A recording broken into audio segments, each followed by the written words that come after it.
মানুষ শুভেন্দু অধিকারীকে ভোট দিয়েছে। তিনি লড়াকু নেতা এবং মানুষের সমর্থন নিয়েই ক্ষমতায় এসেছেন। নতুন সরকারকে কাজ করার সুযোগ দেওয়া উচিত। তারা মানুষের প্রত্যাশা কতটা পূরণ করতে পারে সেটাই এখন দেখার। রাজ্যে পালাবদল হতেই এক সময়ের মমতা ব্যানার্জির মন্ত্রিসভায় থাকা রাজ্যের প্রাক্তন মন্ত্রী সুরবদল। মুখ্যমন্ত্রী শুভেন্দু অধিকারীকে লড়াকু নেতা বলে প্রশংসায় ভরালেন। সেই সঙ্গে তিনি বললেন, নতুন সরকারকে কাজ করার সুযোগ দেওয়া উচিত। দীর্ঘ 4 দশকের রাজনৈতিক জীবনের পর সক্রিয় রাজনীতি থেকে সরে দাঁড়ানোর কথা জানালেন তৃণমূল কংগ্রেসের নেতা ও রাজ্যের প্রাক্তন পরিবহন মন্ত্রী স্নেহাশিস চক্রবর্তী। কোন্নগর কানাইপুরে তার বাড়িতে বসে প্রাক্তন মন্ত্রী জানান, আর মাঠে ময়দানে নেমে রাজনীতি করবেন না, কোনো দলের সঙ্গে যুক্ত থাকবেন না, তবে লেখালেখি রাজনৈতিক আলোচনায় থাকবেন। এবার নির্বাচনে হুগলির জাঙ্গিপাড়া বিধানসভা থেকে বিজেপি প্রার্থীর কাছে পরাজিত হয়েছেন স্নেহাশিস চক্রবর্তী। নির্বাচনের ফল ঘোষণার পর তাকে আর রাজনীতির ময়দানে দেখা যায়নি। মমতা ব্যানার্জির ডাকা কর্মসূচিতেও যাননি তিনি। বৃহস্পতিবার প্রকাশ্যে ঘোষণা করেন, অনেক হয়েছে, আর রাজনীতি নয়। কারণ বর্তমান রাজনীতির সংস্কৃতি ও দলের কাজের ধরন তার ভাবনার সঙ্গে আর মিল খাচ্ছে না। একই সঙ্গে তৃণমূল কংগ্রেসের সাংগঠনিক কাঠামো, নেতৃত্বের সঙ্গে কর্মীদের যোগাযোগ এবং নির্বাচনী পরাজয়ের কারণ নিয়েও খোলামেলা মন্তব্য করেন তিনি। নির্বাচনে দলের পরাজয় প্রসঙ্গে স্নেহাশিস চক্রবর্তী বলেন, পরাজয়ের পরে সমালোচনা হওয়াটা স্বাভাবিক। তার মতে অভিষেক ব্যানার্জি দলের হয়ে যথাসাধ্য চেষ্টা করলেও জেলা স্তরের নেতৃত্ব এবং সংগঠনের কর্মীদের সঙ্গে আরও বেশি সরাসরি যোগাযোগ থাকলে ভালো হতো। তিনি বলেন, অভিষেকের মতো চেষ্টা করেছে, তবে জেলা স্তরে নেতাদের সঙ্গে সরাসরি যোগাযোগ আরও বেশি থাকলে ভালো হতো। সেই জায়গাটাই সবচেয়ে বড় খামতি ছিল। তিনি আরও দাবি করেন, দলের অনেক নেতাকর্মী সরাসরি মমতা ব্যানার্জির কাছে পৌঁছতে পারতেন না, যা সংগঠনের মধ্যে একটি বড় ঘাটতি তৈরি করেছিল। সাক্ষাৎকারে নিজের ভবিষ্যৎ রাজনৈতিক অবস্থান সম্পর্কে স্নেহাশিস চক্রবর্তী স্পষ্ট ভাষায় জানান, তিনি আর সক্রিয় রাজনীতিতে ফিরতে চান না। তার কথায় দলের সমর্থক বা সাধারণ কর্মী হিসেবে থাকা যায়, কিন্তু মাঠে নেমে সক্রিয় রাজনীতি করার ইচ্ছে আর নেই। বর্তমান রাজনৈতিক পরিস্থিতির সঙ্গে নিজেকে মানিয়ে নিতে পারছি না। কি বলছেন স্নেহাশিস চক্রবর্তী, শুনব। সরকারের যে বদল ঘটবে এটা স্বাভাবিক প্রক্রিয়া গণতান্ত্রিক ব্যবস্থায়। মানুষ পরিবর্তন করে, একটা সরকার আসে আবার সে চলে যায়, অন্য সরকারের হাতে দায়িত্ব আসে, অন্য দলের হাতে দায়িত্ব দেয় মানুষ। তো সেটা খুব স্বাভাবিক, এটা নিয়ে কোনো প্রশ্ন নেই। কিন্তু ঘটনাটা হলো যে আমি দীর্ঘ 40 বছর রাজনীতি করেছি, তারপর মমতা বন্দ্যোপাধ্যায় তৃণমূল করেছি, তার নেতৃত্বে করেছি। তিনি যা দায়িত্ব দিয়েছেন সাংগঠনিকভাবে এবং সরকারেরও যে দায়িত্ব দিয়েছেন, যেটা দিয়েছেন আমি সেটা নিষ্ঠার সঙ্গে পালন করার চেষ্টা করেছি। এবং আমার যত বয়স বেড়েছে আমার রাজনৈতিক বোধের পরিবর্তন হয়েছে। আমি রাজনীতি বলতে মানুষ বুঝেছি, যেটা দিদি বলতেন যে আমি দলমত নির্বিশেষে সমস্ত মানুষের কাছে সরকারি সুযোগ সুবিধা পৌঁছক এবং রাজনীতি থেকে হিংসা দূর হয়ে যাক, এটা নিয়ে কিন্তু আমি লাগাতার লড়াই করেছি। তারপরে এই নির্বাচনে আমি যেটা দেখলাম যে একটা বিপুল সংখ্যক মানুষ আমাদের বিপক্ষে ভোট দিল, তারা পরিবর্তন চাইলো, রাজ্যের পরিবর্তন ঘটিয়ে দিল। আমার কেন্দ্রেও দেখলাম প্রচুর মানুষ তারা বিরোধী বিজেপিকে ভোট দিল। হয়তো আমি সামান্য ভোটে জিতেছি বা সে কাউন্টিং করতে দেয়নি, সেটা আমি ওদিকে যাচ্ছি না।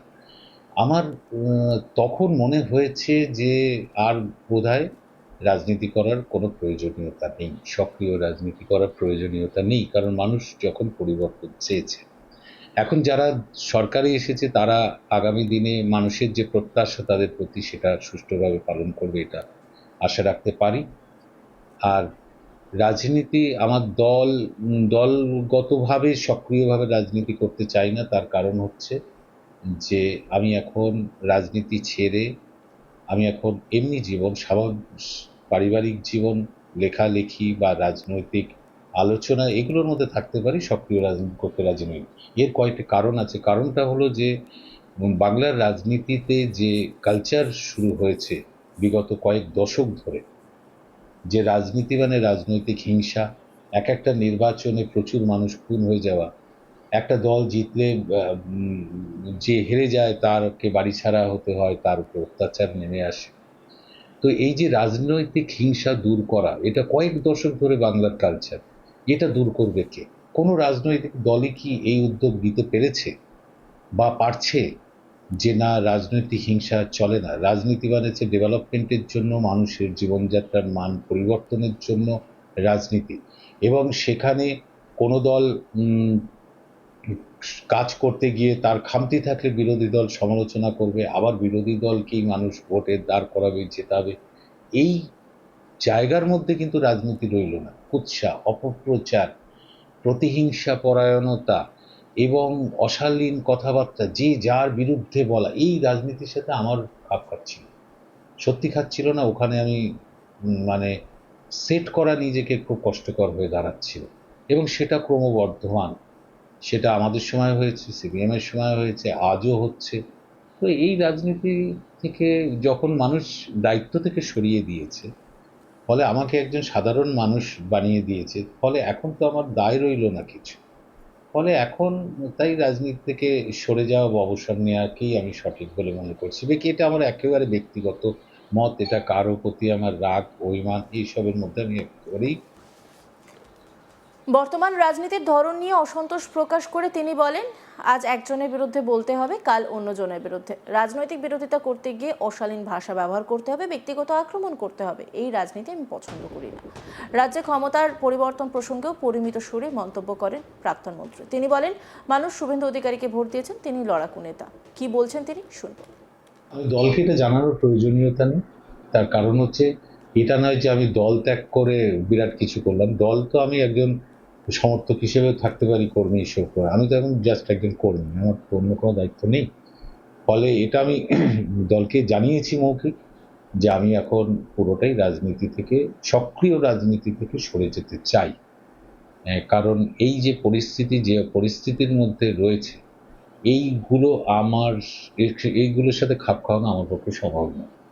ওর বিরুদ্ধে বলবে, ও দল ছেড়ে দেবে, তারপর আবার মমতা বন্দ্যোপাধ্যায়ের বিরুদ্ধে বলা, আবার এখান থেকে নতুন চিফ মিনিস্টার রয়েছে শুভেন্দু অধিকারী, তার বিরুদ্ধে বলা, দল করতে গেলে তার বিরুদ্ধে আবার দুটো বাজে কথা বলা।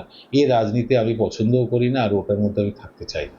কারণ শুভেন্দু অধিকারীও লড়াকু নেতা, এবং তিনিও প্রচুর পরিশ্রম করেছেন, আমাদের দলই করতেন। আজকে তিনি জিতেছেন, মানুষ তাকে ভোট দিয়েছে, ফলে তাকে সময় দেওয়া দরকার, যে সে আগামী দিনে বাংলার জন্য কি করতে চায়, বা যে মানুষের যে প্রত্যাশা নিয়ে এনেছে সেটা কতটা পূরণ করে, সেটা তো দেখতে হবে, তাকে সুযোগ দিতে হবে।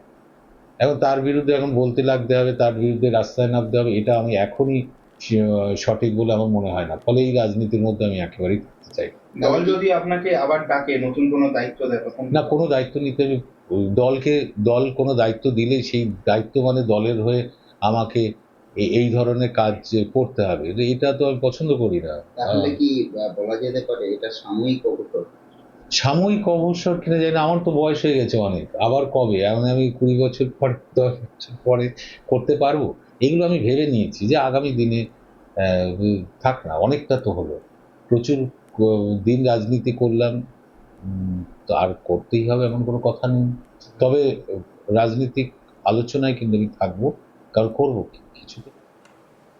অন্যান্য খবরের আপডেটের জন্য অবশ্যই নজর রাখুন আজ তাক বাংলার ইউটিউব স্ট্রিমিংয়ে। লাইক, কমেন্ট, শেয়ার এবং সাবস্ক্রাইব করতে ভুলবেন না।